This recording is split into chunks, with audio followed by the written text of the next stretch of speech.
Aqui, vamos lá. Temos aqui um material bem acadêmico, né? Uns slides de uma aula da Universidade Federal do Rio Grande do Norte. Um caderno de notas. E o tema, bom, é algo que literalmente sustenta o nosso mundo. As ligações com parafusos em estruturas de aço. A nossa missão hoje é pegar nessas fórmulas, nesses diagramas, e entender o que o engenheiro realmente pensa quando olha para uma coisa aparentemente tão simples. Exatamente. Porque quando a gente olha para uma viga de aço aparafusada num pilar, não é só metal. É um sistema em equilíbrio e todas essas regras, esses cálculos da norma NBR 8800 são a linguagem que a gente usa para garantir que esse equilíbrio não se quebre. No fundo, é uma conversa sobre prever o colapso, sabe, antes que ele tenha qualquer chance de acontecer. Gosto dessa ideia. É uma espécie de investigação forense preventiva. Então, para começar, antes de entender como algo pode falhar, a gente precisa saber do que é feito, né? Por onde a gente começa? Pelo mais básico, o material divide uma ligação em duas coisas bem simples. Primeiro, os elementos de ligação. Ok, Pensa neles como as peças grandes que se juntam. As vigas, os pilares ou até chapas menores que servem de ponte, os enrijecedores. certo, são as partes que precisam ser unidas. E a segunda categoria? São os meios de ligação, ou seja, o que de fato une essas peças. Poderia ser solda, mas aqui o nosso foco total são os parafusos. Então, de um lado, as peças de aço, os elementos, do outro, os parafusos, os conectores. Ok, elementos e conectores. Na minha cabeça, o parafuso parece sempre, sei lá, o elo mais fraco. É ele que está segurando tudo. Essa ideia está errada? A chapa pode falhar tanto quanto o parafuso? E a resposta é: depende. Um bom projeto vive exatamente nesse equilíbrio. Se o parafuso for fraco demais, ele parte. Mas se ele for forte até demais, a chapa em volta dele pode rasgar. Nenhum dos dois é aceitável, né? O objetivo é um sistema onde ninguém está tão forte a ponto de criar uma fraqueza no outro. Isso muda a perspectiva. Não é sobre a peça mais forte, é sobre o equilíbrio. E como se mede esse equilíbrio? Eu vejo aqui nos slides uma fórmula que parece, assim, central. FSD menor FFD. Parece simples, mas imagino que tenha muito por trás dela. Olha, se tiver uma única ideia para levar daqui hoje, é essa. Tudo em estrutura se resume a essa pequena inequação. Do lado esquerdo, o FSD é a solicitação de cálculo. Pensa nisso como a procura. É a força que a gente calcula que vai atuar ali. A carga, o peso? Isso. O peso das coisas, das pessoas, a força do vento, tudo. E como você viu aí, às vezes a norma até exige um valor mínimo, tipo 45 kilonewtons, só por segurança. Certo, a procura. E o outro lado, o FRD? O FRD é a resistência de cálculo. Essa é a capacidade. É a força que a ligação realmente aguenta antes de falhar. E a regra de ouro é quase óbvia. A capacidade tem que ser sempre, sempre maior ou igual à procura. A capacidade tem que ser maior que a procura. Mas quanto maior? Tem uma margem padrão ou isso muda se for, sei lá, uma prateleira ou um prédio de 100 andares? Excelente pergunta. Sim, sempre tem uma margem e ela já vem embutida nos cálculos do FRD, através de uns coeficientes de segurança, e sim, eles mudam. A margem para um pilar principal de uma ponte vai ser muito mais pessimista, digamos, do que para uma viga secundária no telhado de um galpão. A filosofia é essa: ser pessimista, assumir que o material é um pouco mais fraco e a carga um pouco maior. Um pessimista profissional. Gostei. Isso nos leva direto ao ponto principal. Para garantir que a capacidade é suficiente, o engenheiro tem que conhecer todos os suspeitos, né? Todas as formas como a ligação pode falhar. E os slides aqui mostram 5 cenários com umas imagens que são um pouco assustadoras, para ser honesto. A ideia de uma placa de aço simplesmente rasgar. É a melhor forma de pensar. São os 5 suspeitos principais. O primeiro, o item A, é o cisalhamento do corpo do parafuso. Cisalhamento. Imagina duas chapas sendo puxadas em direções opostas. A força é tão grande que ela corta o parafuso no meio, como uma tesoura. Simples assim. Ok. Aí o parafuso falha. É o conector. E o segundo, o B? O segundo é a ruptura do parafuso por tração. Aqui a força não está cortando ele de lado, ela está esticando o parafuso, sabe? Ao longo do comprimento dele.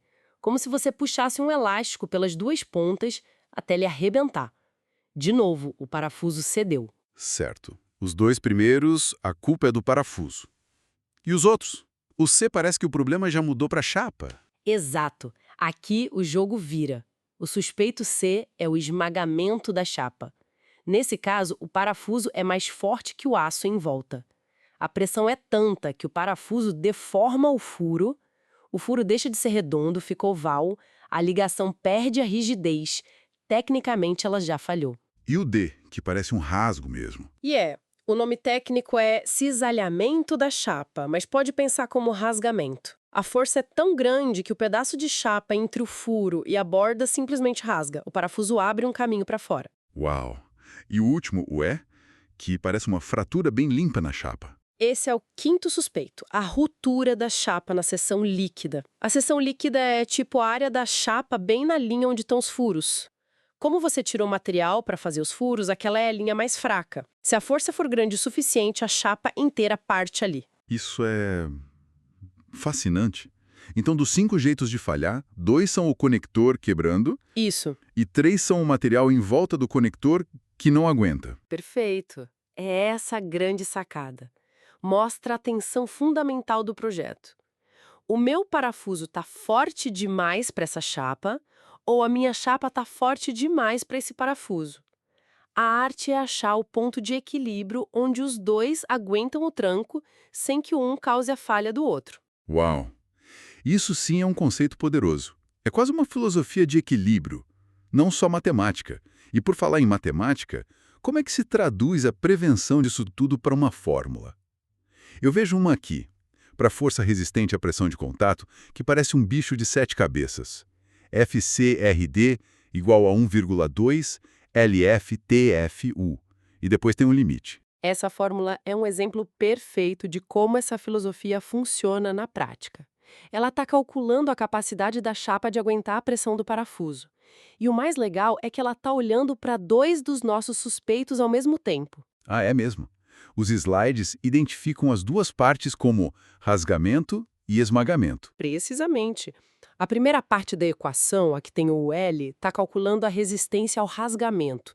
Esse L é a distância do furo até a borda da chapa. Faz sentido. Quanto mais material tiver ali, mais difícil de rasgar. A segunda parte é o limite para evitar o esmagamento. E a norma diz, a resistência real da sua ligação é o menor desses dois valores. Ah, então o engenheiro calcula os dois cenários e o elo mais fraco é que dita a resistência final. Exatamente. A fórmula te obriga a pensar nos dois problemas e a respeitar o mais fraco. As outras letras também são intuitivas. T, a espessura da chapa, dB, o diâmetro do parafuso, Fu, a resistência do aço. Não é um monte de letra solta, é um modelo da física da falha. Entendi. Mas até agora a gente falou muito de forças que puxam de lado, né? O material também fala de tração pura, de compressão. Imagino que aí os suspeitos mudem. Mudam completamente. Se a gente pega uma peça sujeita a tração pura, tipo, puxando ela direto, os dois principais cenários de falha, ou estados limite, como o material chama, são outros. Escoamento da seção bruta e ruptura da seção líquida. Os nomes são técnicos. O que é isso na prática? Pensa numa barra de metal com os furos no meio.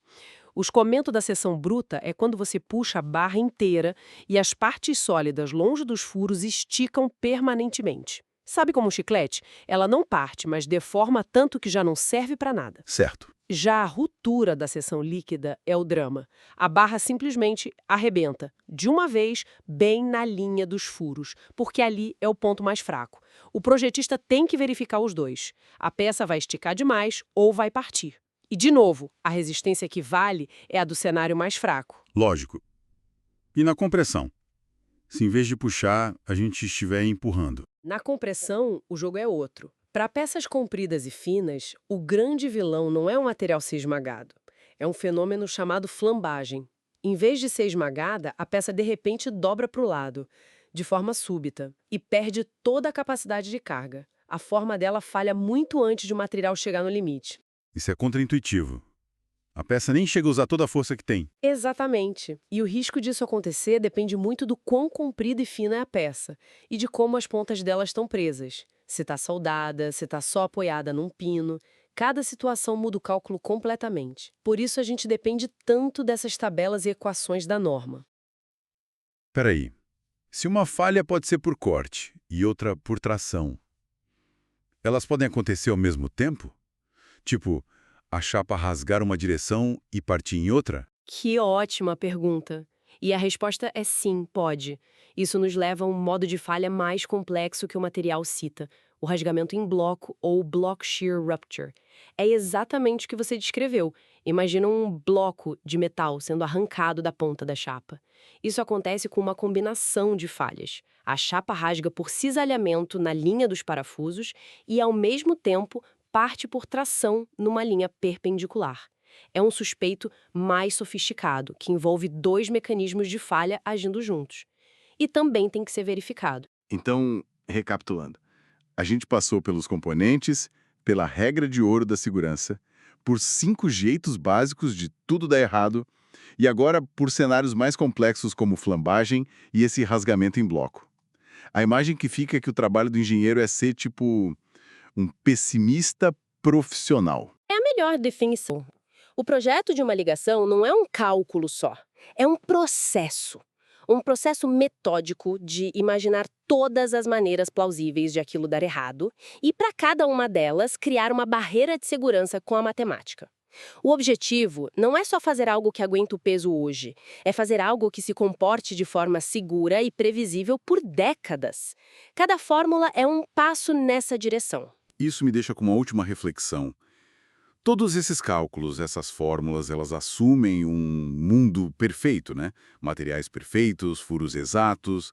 Mas o canteiro de obras, o mundo real, tem pequenas imperfeições. Como é que a prática da engenharia lida com essa diferença entre o mundo matemático dos cálculos e a realidade imperfeita da obra, para garantir que a segurança nunca seja comprometida?